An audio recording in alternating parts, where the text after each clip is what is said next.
What's up, y'all? Right now we're back to another lesson on the chalkboard today. Today we're going over the squeeze theorem for solving limits and multivariable calculus.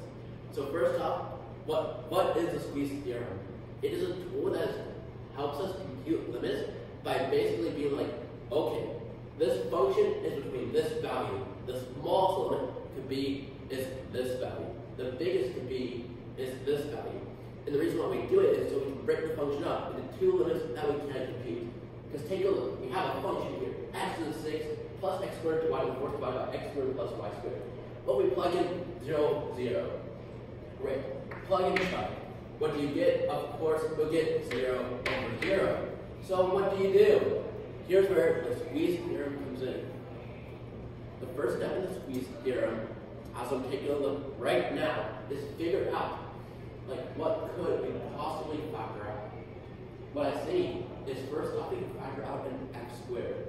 One option to do this is we take x squared times x to the 4th plus y to the 4th all over x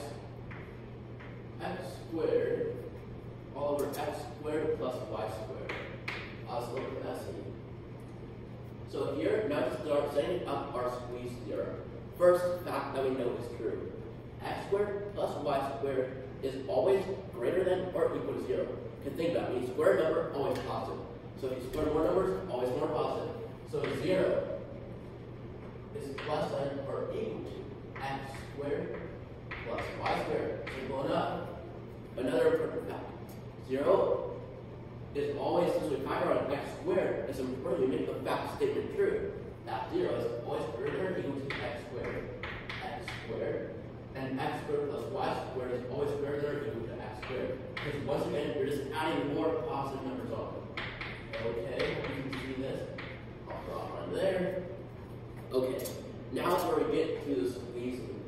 How do you find possible values that the function is between? Okay, let's first get a 0 and a 1. On the left we have a 0. But what do we want on the right? Let's make it simple, of course. Let's get a 1. How do we get a 1? We divide x squared plus y squared by x squared plus y squared. Great. Okay. Divide each term by x squared plus y squared. Amazing. Now I'm going to go to this side of the board because I am running out of space already. So at this point, I'm going to give you a second to write. You have, 0 is greater or equal to, hope you can see, please, x squared. Okay, 0 is less than or equal to x squared, and x squared is less than or equal to x squared, or no, 1. Whoa, we're going to redo this part. This, we already did this step, so cross out. My goodness. Okay, so 0 is less than or equal to x squared over x squared plus y squared. This is correct, and less than or equal to 1. Great. So now we are squeezing this function, x squared over x squared plus y squared, between 0 and 1. But that's not what we started with. How do we get back to what we started with? I'm sure you're asking right now. If you take a look, the only difference is the function we started with is multiplied by x to the 4th plus y to the 4th. So of course, what do we do? Here, we simply multiply each term by that x to the 4th plus y to the 4th. It's as simple as that. So we would do that and get 0 is less than or equal to our starting term, x squared times x to the 4th plus y to the 4th all over x squared plus y squared, and less than or equal to, what's the other term? X to the 4th plus y to the 4th. So this inequality holds true. Now we're squeezing our term between two values. So hey, it can be the limit must be between our smallest value and our biggest value. So we can now do the limit of the left and the right, which both luckily now work. That's why we did the squeeze here. Of course, the limit of 0 in this case is 0. And what's the limit as x and y go to 0? X to the 4th plus y to the 4th. Plug in 0. 0 to the power 4, 0. Y to the 0 to the power 4, also 0 again for y.